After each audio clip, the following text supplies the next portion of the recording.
जोरदार टाळ्या वाजवूया आपण व्यासपीठासाठी. शब्दांना पुढे पाडणारी माणसं सर्व आहेत. खरं म्हणजे आज भारताचा स्वातंत्र्य दिन 80वा स्वातंत्र्य दिन संपूर्ण भारतामध्ये अत्यंत उत्साहात आनंदात जल्लोषात साजरा होत आहे. 150 वर्ष आपल्या वंदे मातरमला पूर्ण झाले आणि 9 ऑगस्ट ते 17 ऑगस्ट हा प्रोग्राम सुद्धा चालू आहे.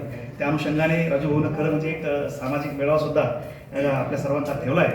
आणि मला वाटतं जेव्हा आपली माणसं भेटतात ना भाऊ, तेव्हा त्याच्यापेक्षा सोन्याचा दिवस कोणताच नसतो. तर जेव्हा आपल्या कुटुंबाचा सन्मान होतो, कुटुंबाचे माणसं जेव्हा हात पाठवून फिरवतात ना, त्यापेक्षा काहीच नाही, आकाश ठेवून होतो. आणि सगळ्या आठवणी माझ्या हृदयात आहेत, माझ्या मोबाईलमध्ये आहेत, सगळं यूट्यूबला मी टाकत आहेत. आणि आपण बघत आहात की भाऊ तुम्ही काय बोललात, संजू भाऊ काय माझ्या वाढदिवसाला बोलले, माझा एक वाढदिवस तुमच्या शेतात झाला, हे सगळं टाकले, जपून ठेवलंय. आता तात्पर्य म्हणजे आता आज संदीप भाऊबद्दल जे काही म्हणजे कौतुक चालू आहे, खरंच ते कौतुकास पात्र आहे. त्यांच्यामुळे त्या कौतुकीची उंची वाढली. आम्ही त्यांचा विद्यार्थी जीवनापासून पाहतो, राजू भाऊ भांडताना पाहिले आपल्या संघटनेत. दीपक सर या ठिकाणी साक्षीदार आहे. काळवाटे साहेबांचा तर आपण आवाज संपूर्ण बघतोय नेहमी की त्यांनी सांगितल्याप्रमाणे अत्यंत त्रिमूर्ती आहे, ब्रह्म विष्णू महेश, 3 भाऊ आहेत, सगळे वडील, एकत्र परिवार, सर्व गोतळा, सर्व समाजाला एकत्र घेऊन चालणारा माणूस, मराठवाड्यातली बुलंद तोफ म्हणून आपण त्यांच्याकडे पाहतो. भाऊसाहेब भाऊनं तर सन्मानाने केलंच. असे एकनाथरावजी घुगे म्हणजे आपल्या थोड्या वेळानं गेलेत ते, म्हणजे मता नाही त्यावेळेस आमदार होता किंवा काका. आणि पुढचं स्वप्न तुमचं आहे भाऊसाहेब भाऊ, आम्ही तुम्हाला वेगळ्या रूपात पाहतो. आता तुमच्या पायात पण भिंगरी 300-400 किलोमीटरचा प्रवास कसा तुम्ही पूर्ण करत असाल, कारण कुठे पाहिलं तर मला पण सवय थोडी अनेक कार्यक्रमाला जायची, तर दिवसातून तुम्ही किती कार्यक्रम अटेंड करत असाल हे तुम्हालाच माहिती. आणि तो फक्त कार्यक्रम अटेंड पुरता नाही, तर कामाला गती देण्याचं काम सुद्धा, कामाला न्याय द्यायचं काम सुद्धा आपण प्रामाणिकपणे करत आला. हे खूप वाखाणण्यासारखं आहे. आमचे संदीप भाऊ जर सांगितलं दीपक सरांनी, खरंच तो आपल्या अलीकडच्या काळात लोक पावत चालले. नाते कोणाला माहीत नाही, नाते लक्षात ठेवत नाही लोक, घरच्या शेजारी कोणी फ्लॅटमध्ये जाऊन भेटत नाही. परंतु संदीप हा पहिल्यापासूनच वाटवाडलापासूनच त्याला ती सवय त्यांनी ती जोपासली आणि म्हणून त्याला वंजारी सेवा संघाचं सचिव केलं, 2000 जिल्हाध्यक्ष केलेलं आहे. आणि आता मराठवाड्याचा तो त्यांच्या सगळ्या संघटनेचा सुद्धा प्रमुख मराठवाड्याच्या पदावर गेलेला आहे. आणि हे करत असताना त्यांनी समाजाचं नाळ कधी तोडले नाही. संदीप, प्रकाश आणि ओम आता विलासिद्ध नाही आणि 8-10 जण असे की त्यांना फोन केला आणि समाज म्हटलं की धावत येणारे माणसे, पळत येणारे माणसं, कुठं वेळ आहे, काय आहे, कुठे आलो म्हणतात, बस आलो. मी पाहिलेलं आहे अनुभव जवळ. आणि तुम्हाला सांगायला काय हरकत नाही, आज आम्ही मुंडे साहेबांसोबत राहणारी माणसं, त्यांचे हातपाय दाबणारी माणसं, ते आम्हाला पूर्ण मन मोकळं करायचे. भाऊसाहेब बोलतात खाली तुम्ही त्यावेळेस हेलिकॉप्टरमध्ये पोचायचं संधी आहे. रासवे सर, आदरणीय देवेंद्र सर, माझे गुरुवर्य ज्यांनी हा कार्यक्रम आयोजित केला. म्हणजे राजू भाऊबद्दल आमचे मामा बोलल्यानंतर मी काय बोलावं, परंतु सांगायला काही हरकत नाही की मामाच्या नंतर मी डीएड झाले होतो माझं नेमकं 92ला. आणि इथे सर्व लेडीजचं स्टॉप, सर्व शिक्षिका म्हणते मामाचा आवडता भाचा, आणि भाच्याचं हे मामा आमचे मामा कृष्णताई सांगितलं की ते जगत त्याचा भाचा आहे म्हणे. आणि ताई म्हणे उद्यापासून जॉईन होऊन झालो जॉईन नाही, ऑर्डर मिळाली मला इथं. हां, मी होतो 6-7 महिने, पण इथली सहल मी तर सगळ्या स्टॉप. आजही त्यांचे नातू लग्नाला मी आहे राजू, त्या परिवाराचा सदस्य झालो. इथे अनेक कार्यक्रम राबवले, माझा ॲप्रॉन सुद्धा काढला होता. हे फक्त राजभाऊमुळे शक्य झालं. कोण मला सांगायला तुम्ही, मी कोण, कुठला केनीचं शेवटचं गाव माझं खेड आहे, परंतु त्या माणसाला सुद्धा आपलंसं करणं, त्याच्यावर बायाचा हात ठेवणं नाही, तर त्याला आपल्या खुशीत घेणं, त्याला समजून घेणं. एकदा माणूस ॲक्सेप्ट केला ना, गुणदोषासह ॲक्सेप्ट करावं लागतो. तर राजू भाऊ ते करतात, करत नाही तर खुशीतून दाखवून देतात. आणि आज शंकरराव राज साहेबांनी सुद्धा मला प्रत्येक वाढदिवसाला स्वतः नानांचा पोरेचा मला बोलून घ्यायचे, शुभेच्छा द्यायच्या, बऱ्याच कार्यक्रमात ते मला सत्कार करायचे. आज त्यांची आठवण होती. कृष्णाताई तर मी त्यांच्या जेव्हा ती सकाळी त्यांची साडी आवडण्याची तयारी चालू व्हायची. आज मला सगळ्या आठवणी सांगतो तुम्हाला मी. वाढदिवस मी कृष्णाताईचा माझा 15 ऑगस्टचाच वाढदिवस, यांची आज जयंती. आज कृष्णाताई शंकरराव राग यांची जयंती, आज त्यांचा वाढदिवस आहे. अनेक फोटो माझ्या मनात आहे, हृदयात आहे. मी जेव्हा जायचो सकाळी मला जायची गडबड राहायची, झेंडावंतांची मामा, मी कृष्णताईकडे घरी जायचो आशीर्वाद घ्यायला. त्यांची सकाळी आवडण्याची गडबड, जगात तुला काय आशीर्वाद देऊ, प्रत्येक वेळेस मला म्हणायची, मला काही नाही, तुमचे आशीर्वाद असेच राहू द्या. मी नेहमी त्यांच्या घरी प्रत्येक वाढदिवस सकाळी त्यांची इकडं तुमच्याकडे झेंडावंताला यायची गडबड आणि माझी आईला दर्शन घेऊन त्यांचे आशीर्वाद घ्यायची गडबड. अशा अनेक आठवणी आपल्या काळजात घर करून आहे. वाढदिवस हा त्यातला एक छोटासा उपक्रम असा आहे की जिवंतपणी माणसांचे सोहळे व्हावे. राजू, जिवंतपणी माणसांची सोहळे व्हावे हा प्रांजळ येतो. काय येतोय तर आजकाल माणसापासून खूप दूर गेले. म्हणून एक दिवस असा असावा की त्या दिवशी दीपक सर आपण मित्राकडे जायचंय, त्याचं कौतुक करायचंय, त्याच्या गुणाबद्दल आपण बोलायचंय. आणि जेव्हा आपण एखाद्या कुटुंबात घेतो, अप्रिशिएट करतो, त्याच्याबद्दल बोलतो, तेव्हा कळतो हा माणूस कुठपर्यंत जाऊन पोहोचलेला आहे, ह्याचा वेळ पुढे जातो. जेव्हा काळपांडे साहेबांच्या आम्ही घरी जाऊन बोलतो तेव्हा आई वडील बघतात, त्यांना लक्षात येतं की आपलं लेकरू काय करते.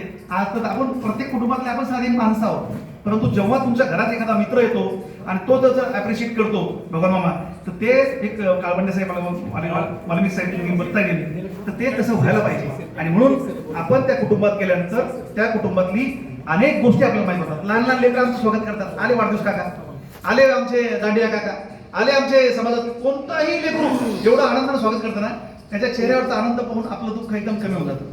आणि म्हणून हे आनंद द्विगुणित करण्याचं काम वाढदिवस असेल तो उपक्रम मी चालू ठेवलेला आहे. येणाऱ्या काळात पण नेटाने पुढे येणार आहे. नंबर 2, आज आपण पाहतो की समाजासाठी पुढे येऊन काम करणारी माणसं फार कमी आहे. जगदीश भाऊ, आपण त्याच्या खूप उंचीवर आहात. आपण सर्व या ठिकाणी बसलेल्या इथं समाजासाठी काम करणारे मधुकररावजी आहेत, वाल्मिकरावजी आहेत, इथं सर्व एक एक माणूस त्या लाखमोलाचा आहे. आता आमच्या भाऊजींना नवीन भगवान बाबाचं मंदिर दिसतं का, मनात धरलं, भाऊजी आलं नाही, एक 6 महिन्यात पूर्ण झाला नाही, याला समाज म्हणतात.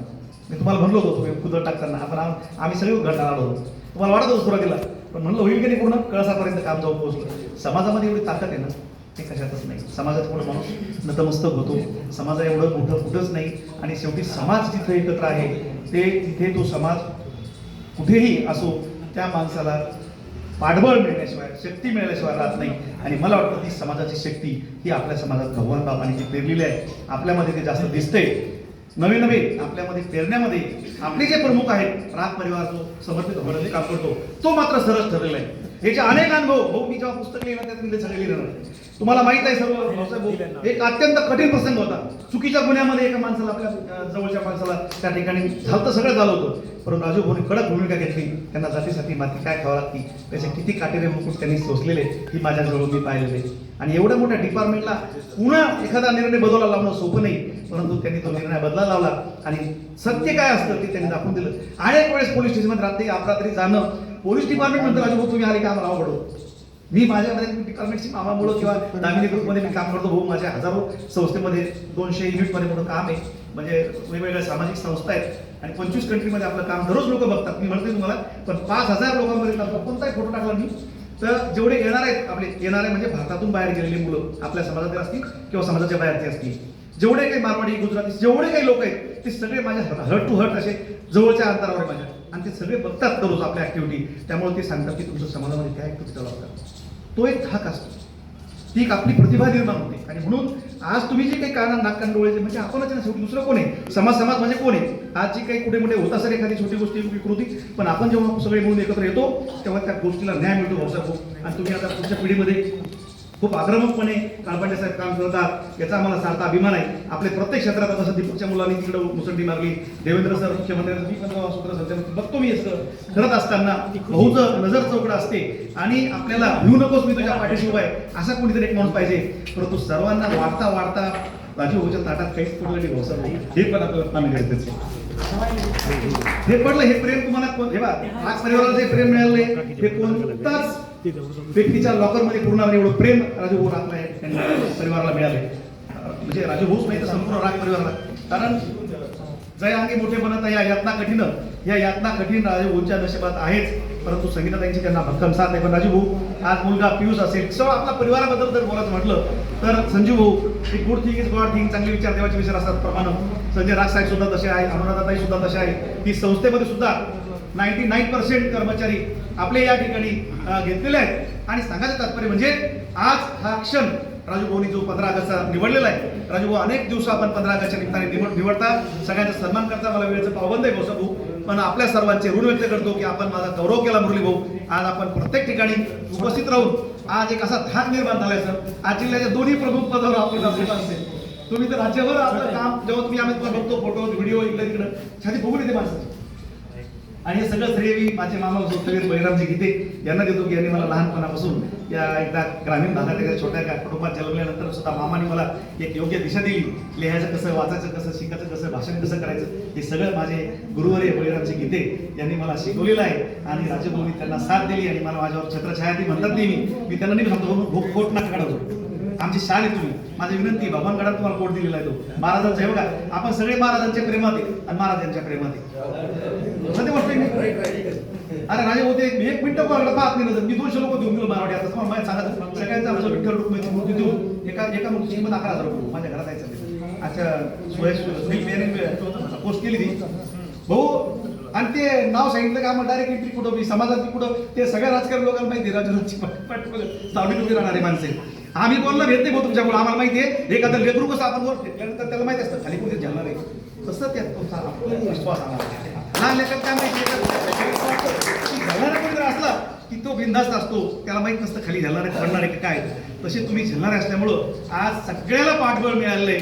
प्रत्येक माणूस त्याच्या त्याच्या परिणाम प्रगती करत आहे आणि या प्रगतीमध्ये आपल्या सगळ्या समाजाचा सिंहाचा वाटा आहे. आज कोणी कुठे काम करत असो, परंतु भिऊ नकोस, मी तुझ्या पाठीशी उभा आहे. राग परिवार हे सर्व युनिट आणि सर्व समाज बांधवातून काम करणारी माणसं, नाक काढवायची माणसं कोणालाही न घेणार आहे. म्हणजे आता मी म्हणत नाही, मोठे साहेब सुद्धा भाऊ बोललेले माझ्यावर, त्यांच्या घरी जेव्हा आले का मम्मीने सगळं लग्न करत डायरेक्ट बोलायचं. मग किती वेळेस वाढले ते सोपं नाही. मुंडे साहेब मुंडे परिवारासमोर बोललं, भूमिका मांडलं, प्रकाशाचं तुझ्या सांगितलं, पूर्ण समाज त्यांनी एकत्र केलं. काय पाहिजे आणखी त्यांना माहिती सगळं काय होणार आहे काय नाही, असं नाही. पण लेकरू जेव्हा बोलतो आईला हे कलियुग आहे, कलियुग आहे. कलियुगामध्ये सख्या आईला सुद्धा म्हणजे दूध प्यासाठी मुलाला त्याला वाचा फाडावं लागते. तसं प्रकाश भाऊचं कार्य खरंच जोरदार टाळ्या आपण. आणि काळात सगळ्या क्षेत्रात उभा आहे असो. आपलं क्षेत्र सगळं मला माझा टाईम मारून मामा माझा टाईम संपत चाललाय, परंतु आपण सर्व जेवण व्यक्त करतो. थँक्यू, धन्यवाद.